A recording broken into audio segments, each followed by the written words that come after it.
Fa molts anys que estic al vostre costat. Tants que la vostra memòria ja no recorda des de quan forme part del paisatge dels vostres dies. Vos he acompanyat en monarquia i república, en dictadura i democràcia.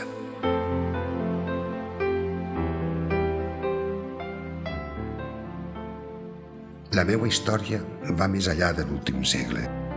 Els vostres avantpassats ja van caminar al meu costat, quan les meues portes s'obrien per donar un sostre a tot aquell que arribava a la vila i no tenia un lloc on refugiar-se, o per acollir els xiquets que naixien fora del matrimoni i que ningú volia. Desheretats, repudiats, pobres, malalts, a tots els he oferit l'abric de les meues parets.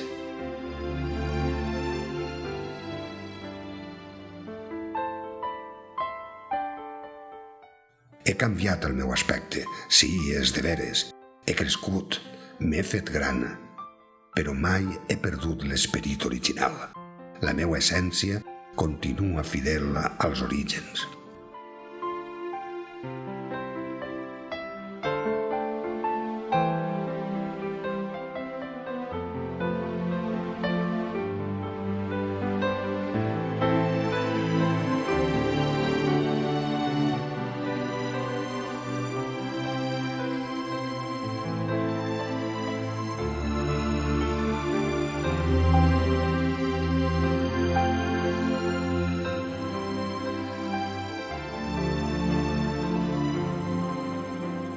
Allò que em fa especial no és tota eixa història acumulada entre les meues parets, ni el prestigi de les persones que m'han sostingut.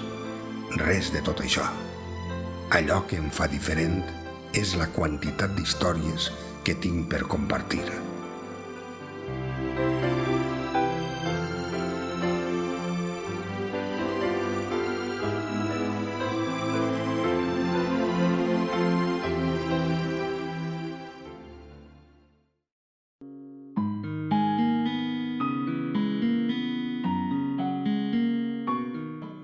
Me'n recorde molt de la fàbrica.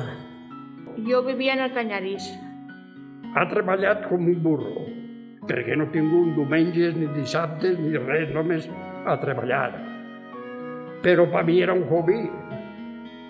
A mi del riu, molt bonic. Donaven espigues i tot. Nosaltres el que més ens agradava era anar-se'n al carrer a jugar a bolites.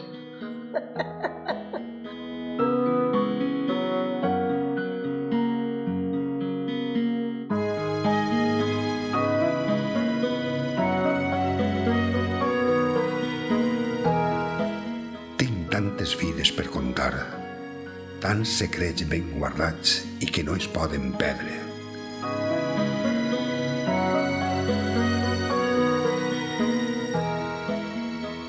Ai, xocotets, tants que t'hi pets. Tants que t'hi pets. D'almela. No costen res de fer. No, d'almela. Els cocotets no costen gens de fer. Posar el sucre, la farina d'almela i volta. I res, i pastar-ho, posar el sucre que necessite, pastar-ho, posar-los en un pessigue d'aixira, deixar-ho caure i al forn 5 minuts. Jo feia punt de ganxo i tot.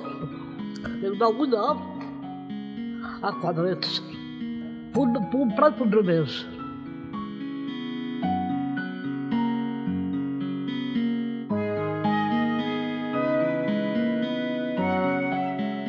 Maneres de viure i de treballar.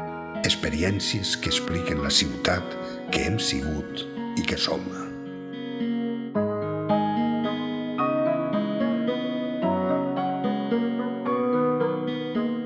I entonces em va dir que jo soles a fer xalets.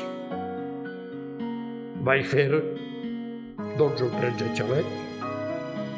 Jo entonces estava la cosa aixina, comprava una parcel·la, feia un xalet, la venia, i en fi, així. En l'Alba vaig fer 2 xalets que eren parcel·les que es venien. Jo comprava la parcel·la, feia una caseta que això, i la venia i ja la marxa, ja seguia. Perquè va ser una època que havia molta faena en les fàbriques, es feien moltes hores i es guanyaven diners. I el que era ahorrauret, pues, ahorrava, comprava una parcel·la i es feia una caseta.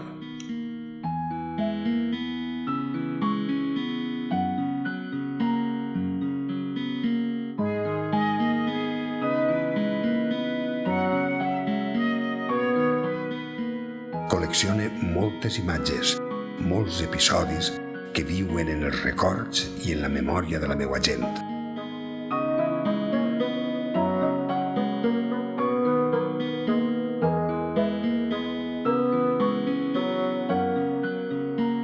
La reina, pues anava amb una carrossa, tiraven caramel i xocolats i tot. Guapes. Guapes. Podía comprar todo que eran churros. Contenien lo més bonico que jo he pogut dir-me, perquè és preciós. On tenien és igual que en Córdoba, que en Baena, que en Sevilla, Granada, Jaén, Málaga. Hay de todo, señor mío.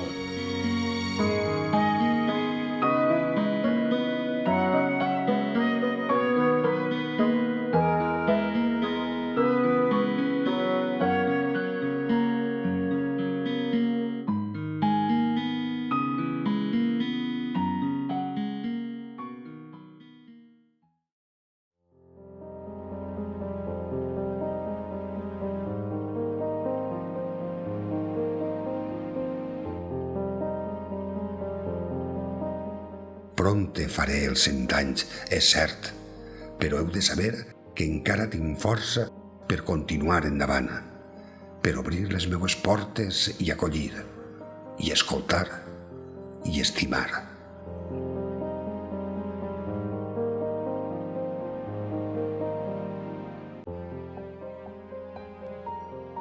Ens traten amb molt de carinyo i totes juntes estem molt bé.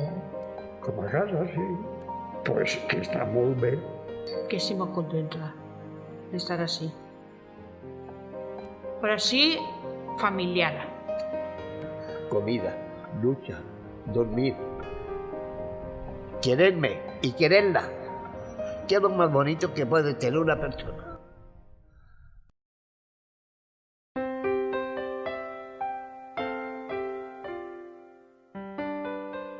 Si n'hi ha una cosa que he après en tot un segle és que res es pot comparar a la veu d'un poble i a la seva alegria per viure. Ale santo de... Que la novia ja me sento malhumorat. Sa mare li preguntava Carabassa que t'han donat. Si me'n dona carabassa, jo la presa per meló. M'estime carabassa, que casar-me en un pendó.